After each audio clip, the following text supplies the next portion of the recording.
저에게도 TV 속에서만 나오는 일이 생길 거라고는 상상하지도 않았습니다. 그저 평탄한 삶을 살고 있다고 생각을 했었는데 그게 아니더군요. 참으로 힘든 몇 달이었습니다.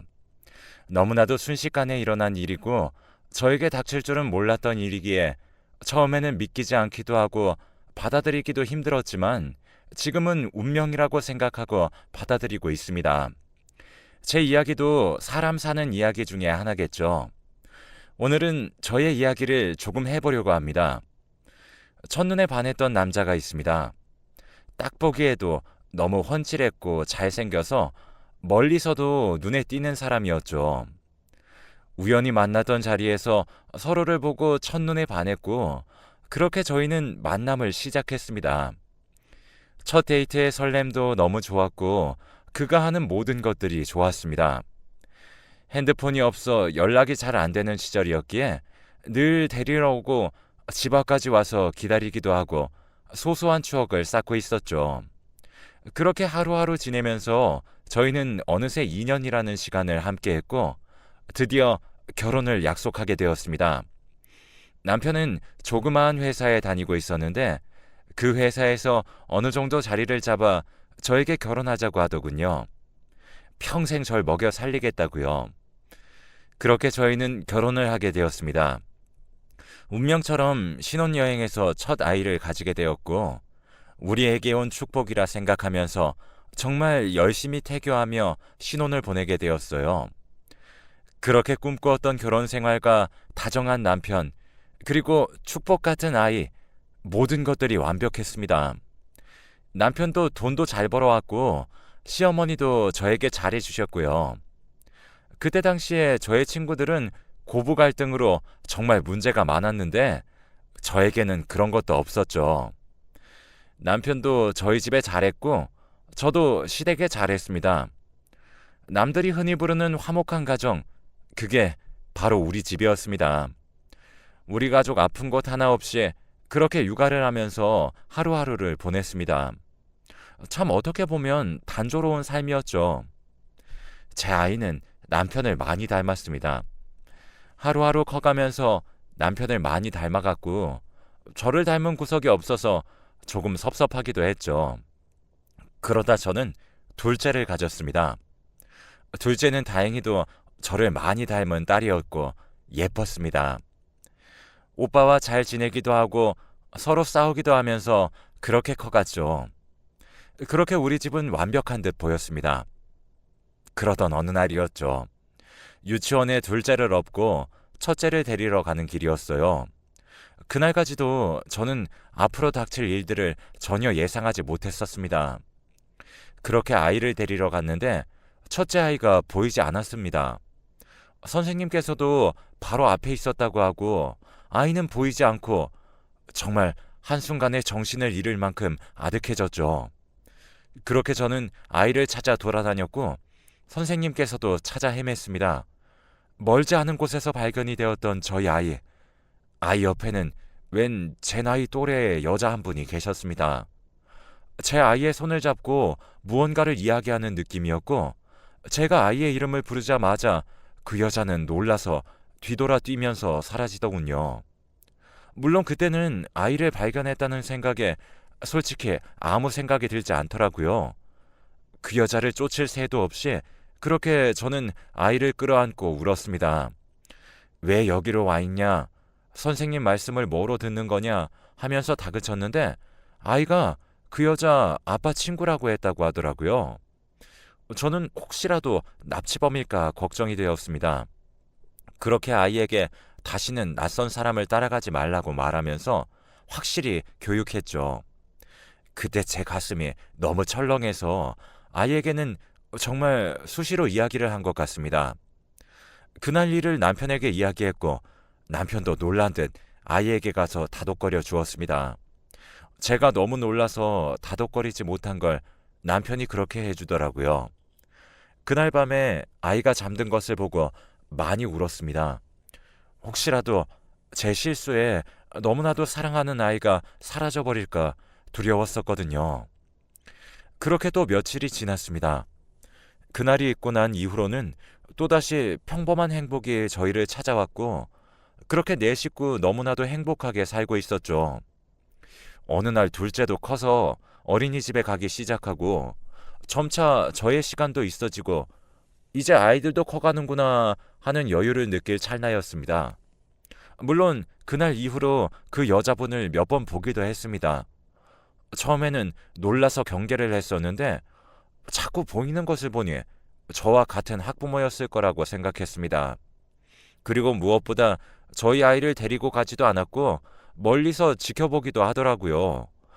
저희 애를 본다는 보장도 없었고 그냥 자기 아이를 기다리는 거구나.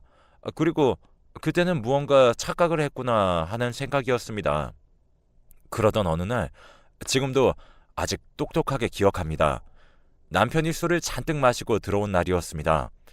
술을 그렇게 마시지 않는 사람인데 그날 그렇게 마시고 들어왔습니다. 정말 코가 삐뚤어진다는 말에 맞게 많이 마시고 들어왔더라고요.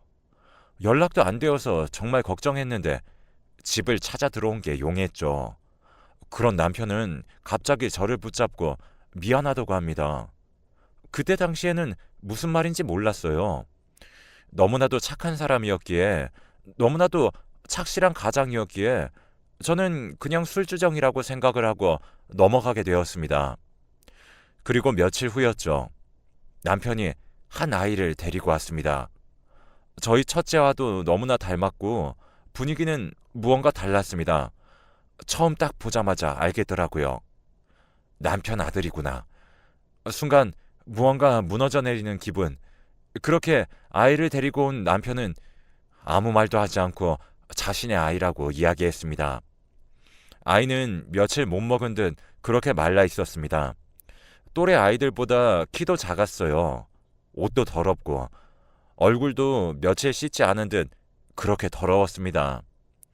일단 아이가 보고 있었기에 어떠한 말도 할 수 없었고 아이는 잠시 거실에 두고 남편의 손을 잡고 안방으로 들어갔습니다. 남편은 저에게 미안하다고 했습니다. 어떻게 말도 꺼내지도 못하겠고 전에 만났던 여자의 아이라고 합니다. 자신의 아들이 맞고요. 전 애인에게 임신 소식을 들은 뒤 고아원에 맡겨졌다는 이야기를 듣고 백방을 찾아 나섰던 거죠. 그렇게 술을 마시고 온 날이 아마 아들의 소식을 들은 날이 아닐까 싶습니다. 저에게 이야기를 하고 아이를 데려오는 게 맞는지 무서웠다고 합니다. 그렇다고 해서 고아원에 하루라도 둘 수 없어서 그렇게 무작정 데리고 왔다고 합니다. 그 사이에 말할 수도 있었는데 차마 입이 떨어지지 않아서 말을 하지 못했다고 합니다. 이게 말이 됩니까? 자신도 몰랐다고 합니다. 저는 이상했습니다.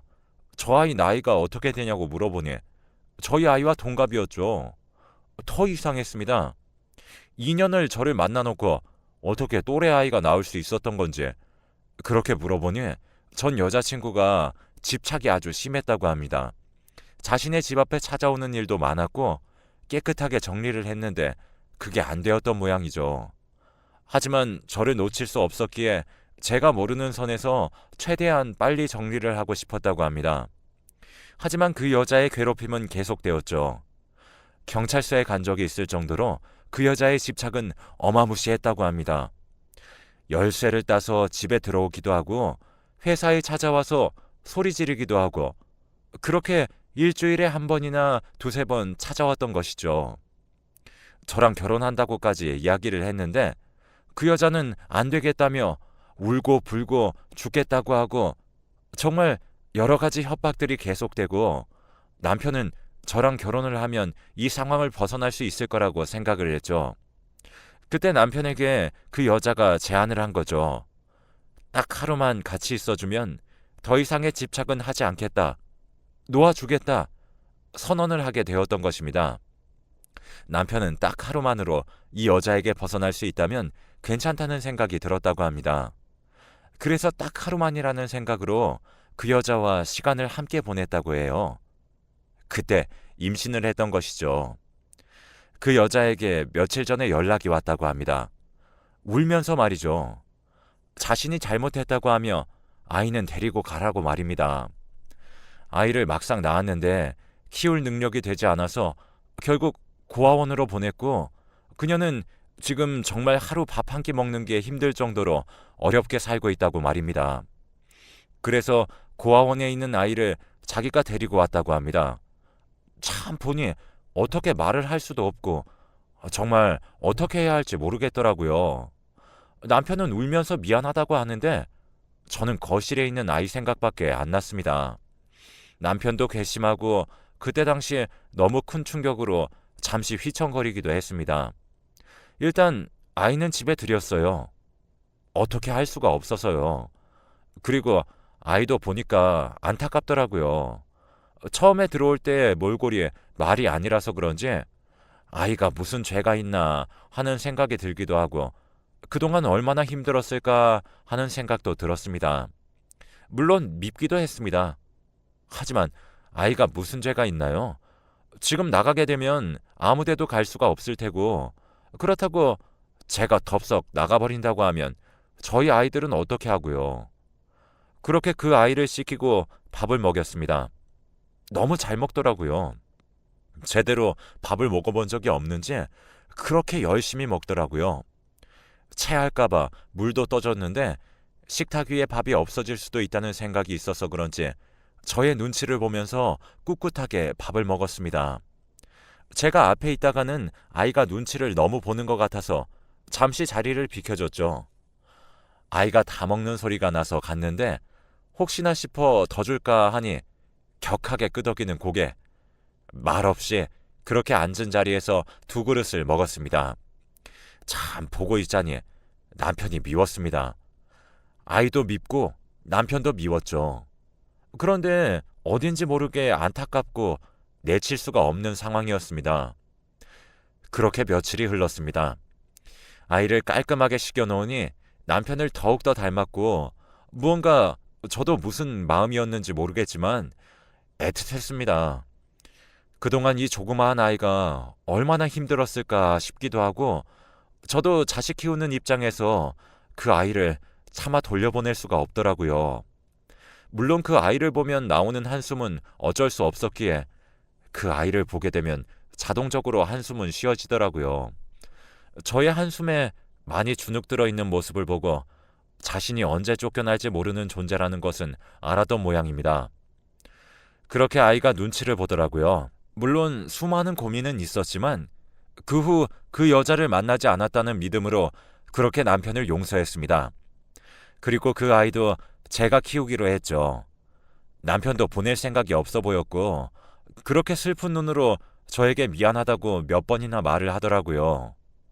그 후로 죄인처럼 살아가는데 오히려 남편이 걱정될 지경이었어요. 하루하루 저에게 미안해서 고개도 못 들고 다니더라고요. 아이들에게는 자상한 아빠였지만 저에게는 평생 죄인으로 살아가야 하는 그런 숙제였습니다. 그렇게 저는 졸지에 아들 하나가 더 생겼고 호적까지 이전을 했습니다.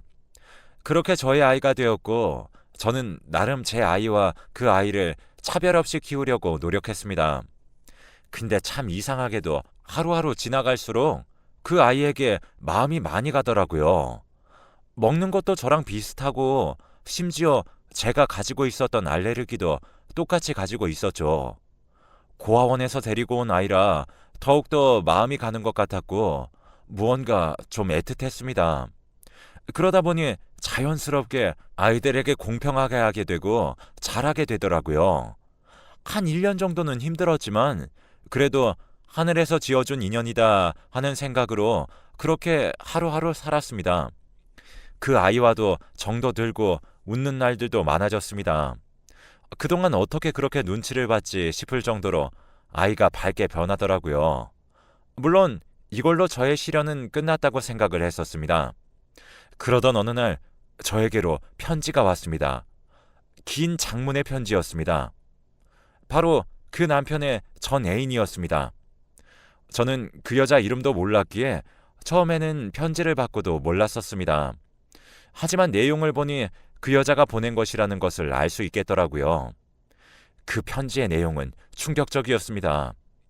그 편지의 내용은 바로 고아원에 있었던 버려진 아이가 제 아이고 제가 여태까지 키웠던 아이가 그 여자의 아이라는 것이었습니다. 몇 년 전 그렇게 아이를 임신한 사실을 알고 충동적으로 저지르긴 했지만 아무 계획도 없었고 아이를 먹여 살릴 수도 없었기에 고민을 했다고 합니다. 그리고 그렇게 생각을 하면서 저에 대한 분노도 쌓여가고 남편에 대한 분노도 차츰차츰 쌓여간 것이죠. 다행히도 그 여자가 아는 간호사가 있는 산부인과에서 아이를 낳았고 그 간호사가 아이를 바꾼 것이죠. 정말 드라마 속에서 있을 법한 일이 저에게 일어났던 것입니다. 그리고 제 아이는 자신이 데리고 가서 고아원에다가 맡겨버린 것이죠. 처음에는 그저 자신에게 일어난 일들이 비극적이고 자신을 사랑해주지 않는 남자가 너무 미워서 그런 짓을 했는데 나이가 들어가고 시간이 지나다 보니 자신은 죄가 없는 모자 사이를 생으로 찢어놨던 것입니다. 막상 어린아이를 고아원에 보내고 나니 화목한 가정에서 잘 크고 있는 자신의 아이를 보면서 너무 마음이 아프고 너무 힘들었다고 합니다. 그때 어린이집에서 만났던 여자가 바로 이 여자였던 것이죠. 그 여자는 하루하루 지옥 속에서 살았고 고아원에 있는 아이가 잘 있는지 확인도 몇 번이나 했다고 합니다. 그렇게 평생을 저희 가족을 속이면서 자신의 아들이 잘 크는 것을 바랬지만 고아원에 있는 아이가 안타깝고 어린아이가 무슨 죄가 있을까 싶기도 하고 밥도 잘 먹지도 못하는 것 같아 남편에게 연락을 하게 되었던 거죠. 그렇게 제 아이를 데려가라고 했던 것입니다. 그래서 그날 남편은 사실을 알았고 그렇게 술을 마시고 들어왔던 거죠. 아이를 무작정 데리고 왔던 것도 그제서야 이해가 갔었습니다. 자신 때문에 모두 다 벌어진 일이었고 자신도 모르는 사이에 일어난 일이었기에 그렇게 급하게 하루라도 빨리 고아원에서 데리고 와야 했던 거죠. 원래는 자신의 집에 있어야 했을 제 아이가 고아원에 있으니 남편 마음도 찢어졌겠죠. 이제서야 모든 것들이 이해가 가고 저랑 같이 있을 때 좋아했던 아이의 모습, 그리고 저와 같은 알레르기가 있던 모습, 말도 안 되게 저와 식성이 비슷한 모습, 제가 키우던 아이에게서는 볼 수 없었던 애틋한 마음, 모두 다 저의 착각이 아니라 저의 아이를 제가 알아본 것이었어요. 그리고 마지막에 적혀있는 말은 자신은 이제 모든 것을 고백했으니 그만 사라지겠다고 합니다. 자식 낳은 엄마로서 저에게 참 미안하다고 합니다. 저는 남편에게 연락을 했습니다. 수소문 끝에 그 여자의 집을 찾을 수 있었죠. 집에 찾아갔을 때는 이미 늦었죠. 이미 그녀는 세상을 등졌더라고요. 아무도 없어서 시신 하나 걷어줄 수 없는 그런 삶을 살았고 그 방을 돌아보니 너무나도 안타까웠습니다. 정말 사람 하나 누울 수 있는 공간, 그곳에서 옷가지 몇 개만 발견이 되었는데 그 사이에 저의 아들 사진과 자신의 아들 사진밖에 없더라고요. 물론 이러한 죄를 용서해 줄 수는 없지만 이 사람도 참 평탄하게 산 건 아니구나 하는 생각이 많이 들었습니다. 그렇게 저희는 그 여자의 장례를 치러줬습니다. 남편도 울더라고요. 저보고 왜 이렇게까지 해주는 거냐며 울더라고요. 참, 저도 안타깝기도 해서 울었습니다. 그리고 집에 돌아와서 저의 아들을 보며 그렇게 자는 아이를 껴안고 울었습니다. 엄마가 있는데도 고아원에서 살아야만 했던 내 아이, 처음 봤을 때의 몰골은 아직 잊히지 않았죠. 다시 생각해보니 가슴이 미어지더라고요. 눈치를 보면서 밥을 먹었던 것, 그 모든 게 저에게는 빚으로 꽂혔습니다. 남편도 처음에 들었을 때 알고 있었다고 하더라고요. 자신의 아들이 고아원에 있다고 했을 때 저에게 어떻게 말을 해야 하며 자신 때문에 제 자식이 멀쩡히 부모가 살아있는데도 고아원에 가야 할 상황을 누가 이해하겠냐며 그렇게 저에게 말하더라고요. 하나도 충격적인데 두 가지를 같이 말하려고 하는 게 차마 입이 떨어지지 않았다고 합니다. 그렇다고 자신도 아이 둘이 있는데 그 아이 중 누구 하나를 좋아해 줄 수도 없고 보기도 힘들었다고 합니다. 아이 둘을 볼 때마다 마음이 아팠고 그 여자 집착에서 벗어나고 싶다고 해서 그 여자와 하룻밤을 같이 있었던 자기 자신도 용서할 수가 없었다고 해요. 그때는 그게 최선이라고 생각을 했는데 그 하룻밤 때문에 한 생명이 태어나고 그 한 생명 때문에 다른 생명이 제대로 되지 않은 삶을 살아왔다는 게 너무 힘들었다고 합니다. 저는 모든 것을 묻기로 했습니다. 어떻게 보면 남편도 피해자이고 그 여자분의 분노로 인해서 생긴 일이고 자신도 몰랐었기에 그렇게 과거는 묻기로 하고 저희는 다 같이 살기로 했습니다. 다행히도 아이들은 잘 적응하고 지내고 있습니다. 하루하루 지내면서 같은 또래라서 그런지 서로에게 심심하지 않게 놀아주기도 하고 둘 다 아빠를 닮아서 누가 봐도 형제로 보이기도 합니다. 사람이 살면서 이러한 일도 경험하고 살아가야 한다고 하지만 저에게는 너무나도 가혹한 일이었고 제 아들에게는 사죄하는 마음으로 그렇게 살아가고 있습니다.